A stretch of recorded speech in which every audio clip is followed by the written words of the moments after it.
말씀이 있는 교회, 그 말씀 전하는 교회, 말씀대로 살아가는 교회, 말씀의 빛 교회.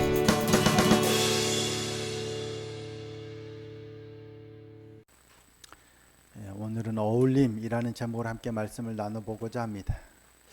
오늘 본문은 이스라엘의 남유다의 18번째 왕이죠. 요시야 왕에 관한 이야기입니다.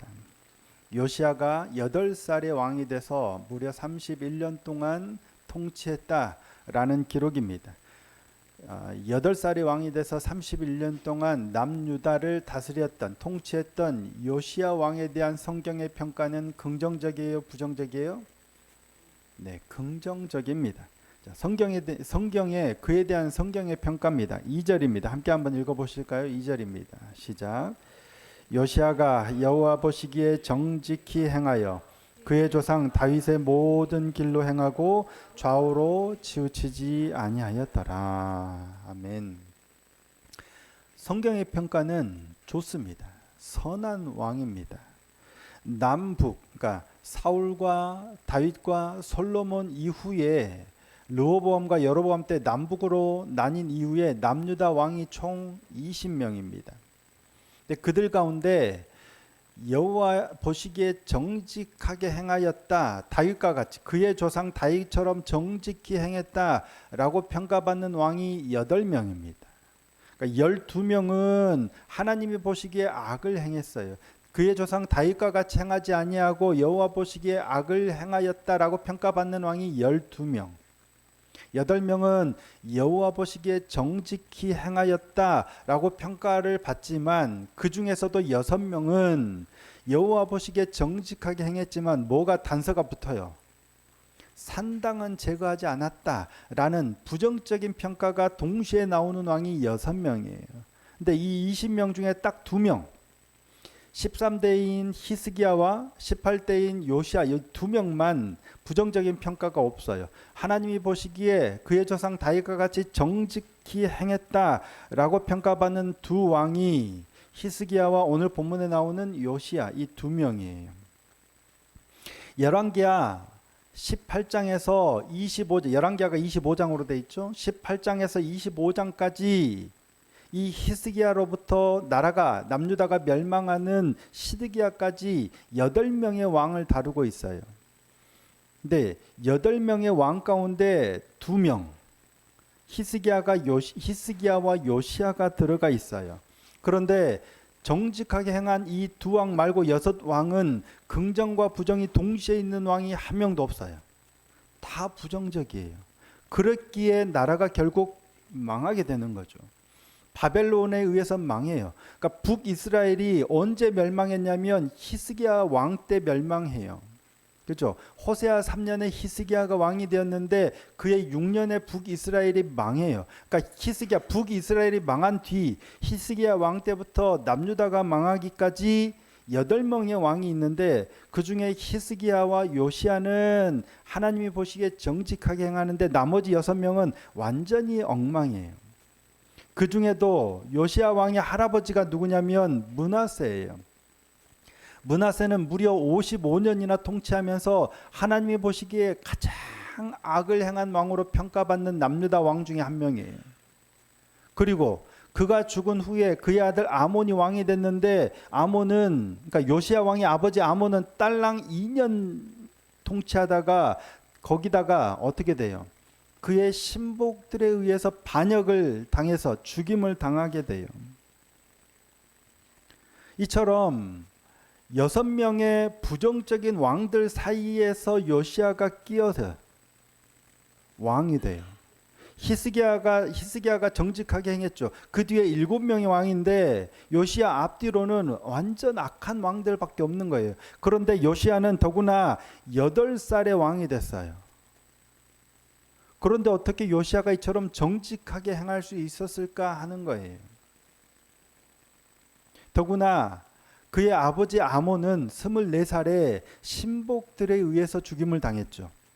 뭐 정적들이나 대적들이나 적군 이게 아니에요. 반대파가 아니라 신복들에 의해서 죽임을 당한 거예요. 그만큼 할아버지 므낫세와 아버지 아몬의 악행이 말도 못할 지경이었다는 거예요. 신복들이 안 되겠다라고 반역을 일으킬 만큼 그들이 악행을 행했던 거예요. 그런 분위기 가운데 겨우 8살의 왕이 된 요시야예요. 자, 1절 말씀 다시 한번 보실까요?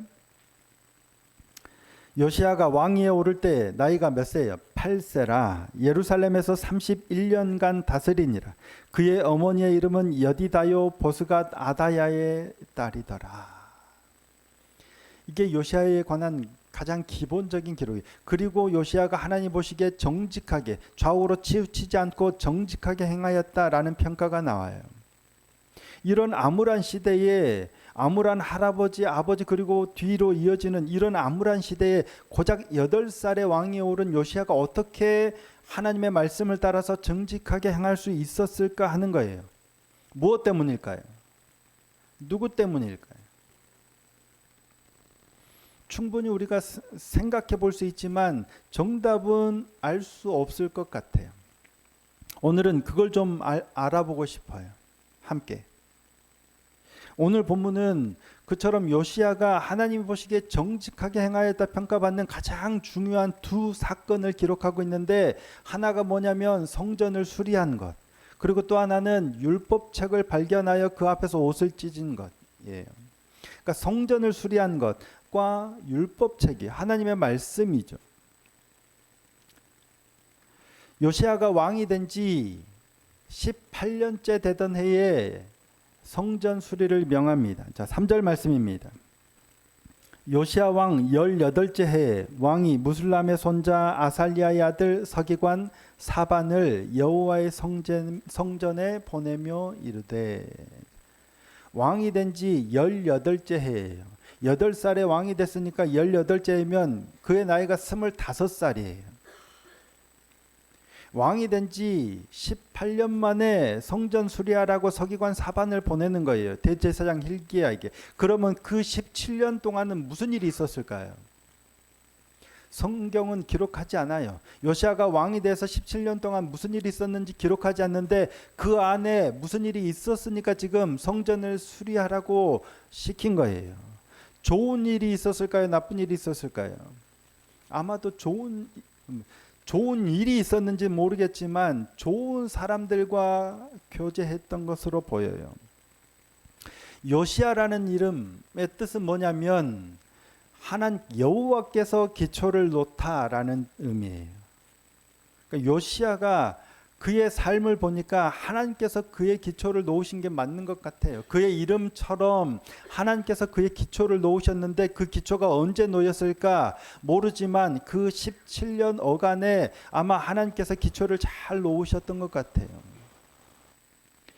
8살의 왕이 됐는데 하나님이 누구를 통해서 그의 기초를 놓으셨을까? 상당 기간 왕이 되어서 첫 번째 성경이 기록하고 있는 사건이 성전을 수리하게 하는 건데, 8살의 왕이 돼서 25살이 될 때까지 그동안 누군가가 도움을 많이 주었겠죠. 요아스 왕이 7살의 왕이 돼서 바로 왕정을 수행하는 게 아니잖아요. 제사장 여호야다가 그가 살아있는 동안 영향을 많이 미쳤듯 아마도 요시야도 8살의 왕이 되었을 때 누군가 신앙이 좋은 사람이 그에게 영향을 많이 미쳤을 거라고 충분히 추론해 볼 수 있어요. 물론 성경은 그런 기록을 남겨두지 않습니다. 그런데 그가 8살의 왕이 돼서 25살쯤 됐을 때 성전 수리를 명한 걸로 봐서 그에게 누군가 신앙적인 좋은 영향을 계속 미쳤을 걸로 보여요. 학자들은 대표적인 사람으로 스바냐를 꼽습니다. 왜냐하면 스바냐가 활동하던 시대와 요시야의 시대가 일치하기 때문이에요. 그러니까 요시야가 왕이 되었을 때 스바냐가 선지자로 활동하고 있었어요. 더구나 스바냐의 말씀과 요시야가 했던 개혁의 내용이 상당 부분 일치해요. 그러니까 스바냐가 영향을 미쳤을 것이다 라고 추론합니다. 충분히 가능성이 있는 추론이에요. 근데 이거는 우리가 추론해 보는 거죠. 근데 오늘 본문에서 그러면 우리가 추론해 볼 수 있는 요시야 왕이 그런 좋은 영향을 받았던 사람들은 누구일까? 누구의 영향을 받았을까 하는 거예요. 누구의 영향을 받았을까요? 누구 영향 받은 것 같으세요? 여러분은 8살의 왕이 된 8살의 아이가 누구의 영향을 가장 많이 받을 것 같으세요? 누구요? 네, 엄마. 예전에도 그렇지만 오늘도 마찬가지입니다. 어머니의 영향이 가장 클 거예요. 할아버지 므낫세, 아버지 아몬이 그런데 완전 반대의 길을 가잖아요. 할아버지나 아버지의 영향보다는 누구예요? 어머니의 영향을 받았을 가능성이 가장 커 보입니다. 근데 요시야의 어머니가 누구예요? 여디다예요. 여디다. 그 설명 외에는 없어요. 어머니 여디다가 요시야에게 어떻게 행했고 어떤 영향을 미쳤는지에 관한 기록은 아예 없어요. 그럼에도 불구하고 우리가 충분히 추론해 볼 수 있는 부분은 어머니가 굉장히 큰 역할을 했을 것이다 라고 보는 거예요. 그런 의미에서 우리 어머니들, 물론 아버지들도 마찬가지지만 특별히 어머니들이 더욱 각성하셔야 될 필요가 있어 보입니다. 그리고 우리 자녀들에게 선한 영향력을 미치는 은혜가 있기를 소원하고 축복합니다. 아버지들도 물론 굉장히 중요하지만 어쩌면 더 큰 영향력이 어머니들을 통해서 흘러가기 때문입니다. 제가 아버지로서 책임을 회피하려고 이런 말씀을 드리는 건 아닙니다. 우리의 신앙의 행보가 우리 자녀들에게 얼마나 영향을 끼치는지, 할아버지 할머니 그리고 어머니 아버지의 그 신앙의 걸음들이 우리 자녀들에게 아름답게 흘러갔으면 좋겠습니다. 그런 은혜가 있었으면 좋겠습니다. 또 다른 인물, 성경은 어머니에 대해서 간략하게 소개하지 그가 어떤 영향을 미쳤는지는 말하지 않잖아요. 근데 또 다른 인물, 요시야 왕이 25살이 되었을 때 서기관 사반을 대제사장 힐기야에게 보내서 성전을 수리하라 라고 명령을 전하게 하죠. 자, 오늘 본문 4절에서 6절 말씀입니다. 4절에서 6절입니다.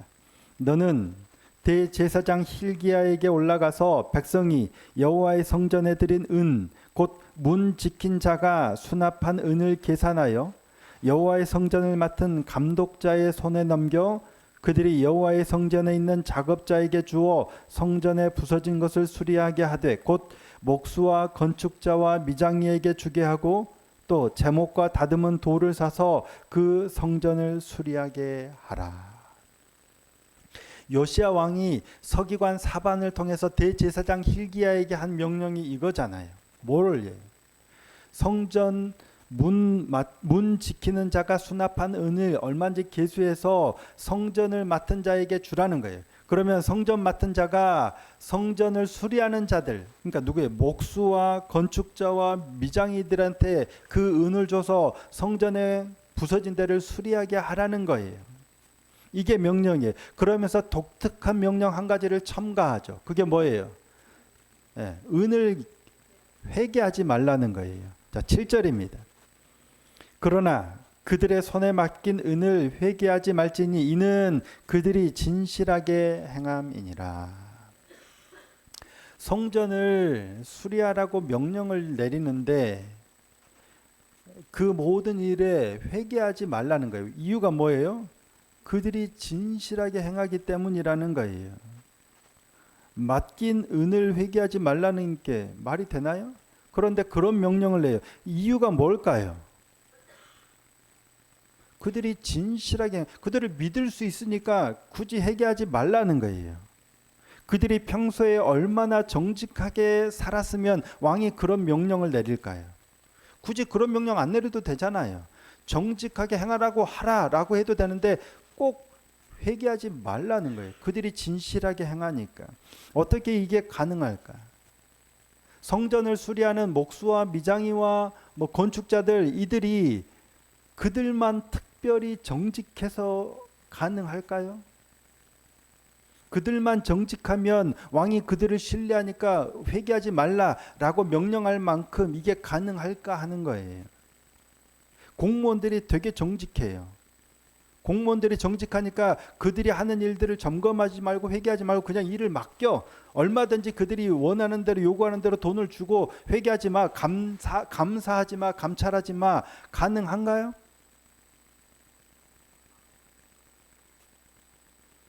가능할 수 있지만 공무원 사회가 그런 사회가 아니잖아요. 오늘 우리나라에서 일어나고 있는 일들을 보면 그게 꼭 그렇지만은 않아요. 그게 가능하려면 어디가 정직해야 돼요?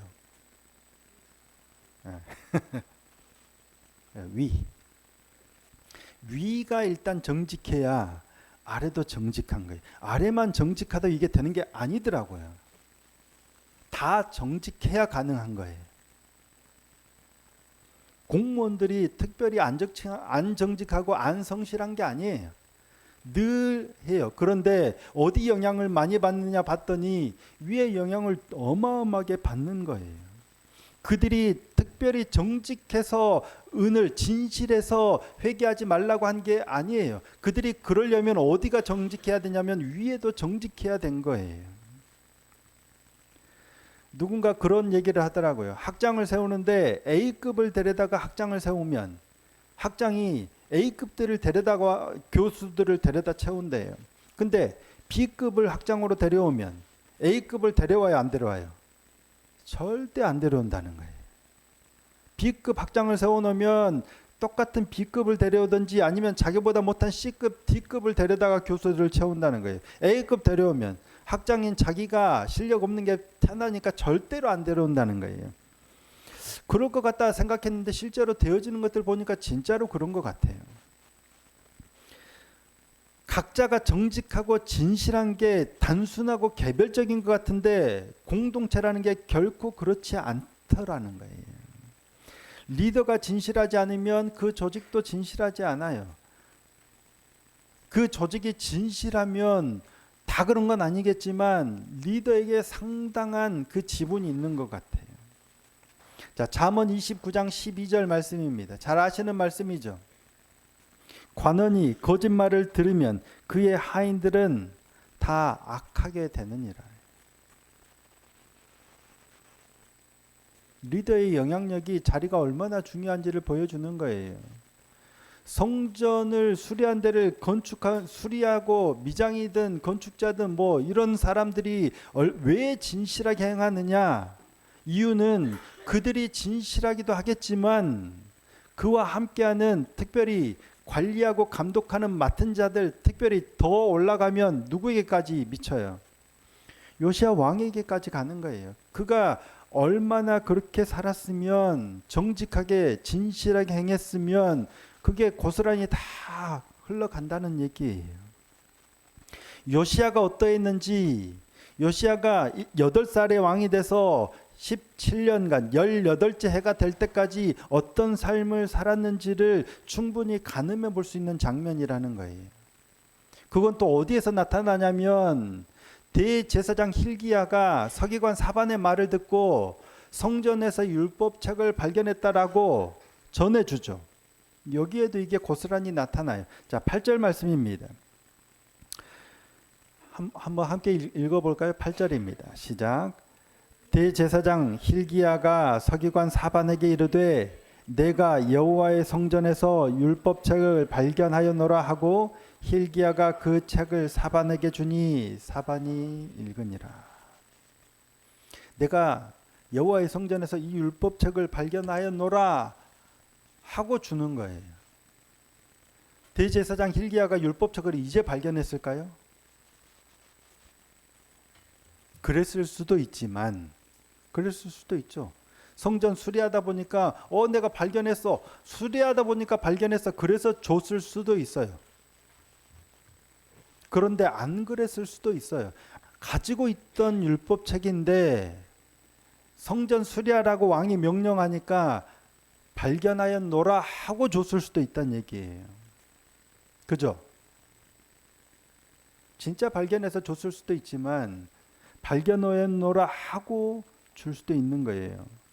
뭐냐면 진짜로 발견해서 율법책을 줬을 수도 있지만 줘도 되겠다라는 판단이 서서 줘야 되겠다라는 판단이 서서 줬을 수 있다는 얘기예요.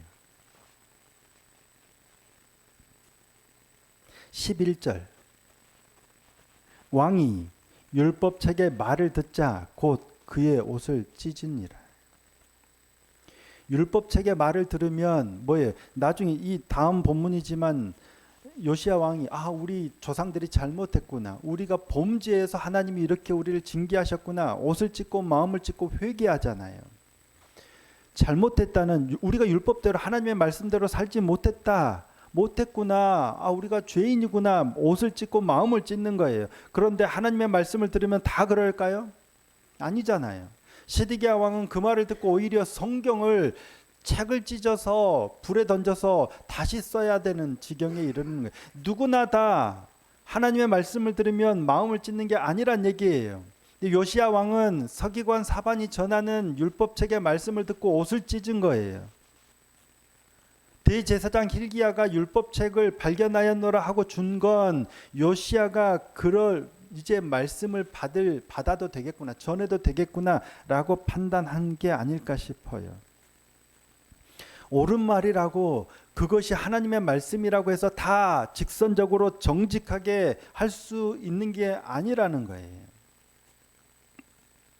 그런 점에서 요시야는 어려서 왕이 되어서 잘 신앙적인 훈련이 잘 되었다라는 걸 알 수 있는 거예요.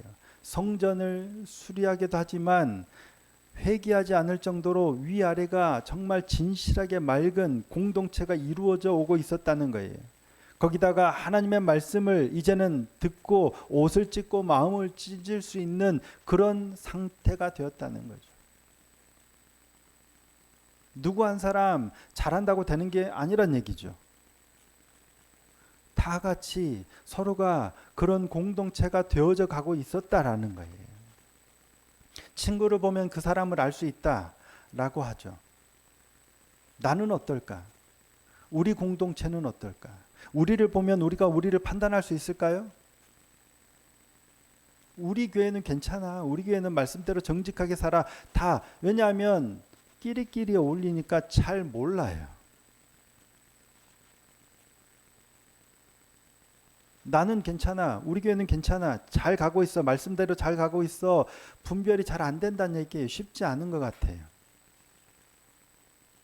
목사님들 모임을 가면 제가 별로 안 좋아합니다. 제가 독특하기도 하겠지만 잘 못 어울려요. 왜냐하면 생각이 다르고 똑같은 목사로 똑같은 하나님의 말씀을 길을 걸어가는 것 같은데 다른 사람들이 많아요. 지난 주에도 제가 냉남방 선교회를 갔다 왔지만 부산 동로에서 처음 사실은 교육을 받았어요. 미자립교회 목회자들 교회를 좀 자립을 돕고자 하는 취지에서 처음으로 교육을 받았는데 그게 부산 동로에 우리 노회 부산 동로에서 처음 교육 인천 목사님이 오셔서 처음으로 교육했던 게 우리였어요. 그런데 무려 13명인가가 교육이 시작됐는데 지금 남아있는 인원이 6명이에요. 갈렸어요. 갈린 이유가 뭐냐면 생각이 다른 거예요. 물론 교회의 자립을 돕고 목회자들 자립을 돕기 위해서 시작이 됐는데 생각이 달라요. 누군가는 힘드니까 지금 당장 돈을 더 벌어야 되겠다라고 가는 쪽이 있는가 하면 누군가는 그렇지 않다. 물론 경제적인 도움도 받아야 되겠지만 선교와 하나님이 주신 이걸로 좀 선교 쪽으로 가야 되겠다. 갈렸어요. 이유가 있겠죠. 똑같은 취지에서 시작하는 것 같지만 갈려요. 우리도 똑같이 하나님의 말씀으로 똑같이 십자가를 걸고 똑같이 주님의 이름 아래서 가는 것 같지만 달라요. 우리가 누구와 어울리고 있느냐가 그래서 중요해요. 나는 하나님의 말씀에 어울리는가? 누구와 어울리는가도 중요하지만 하나님의 말씀에 내가 잘 어울리는가도 봐야 되는 거예요. 중의적인 의미를 가지고 있죠. 오늘 우리 교회가 조금 더 객관적으로 말씀 앞에 섰으면 좋겠습니다. 스스로가 주관적으로 보면 다 괜찮다, 잘 어울린다 라고 보겠지만 정직하게 하나님의 말씀 앞에서 보면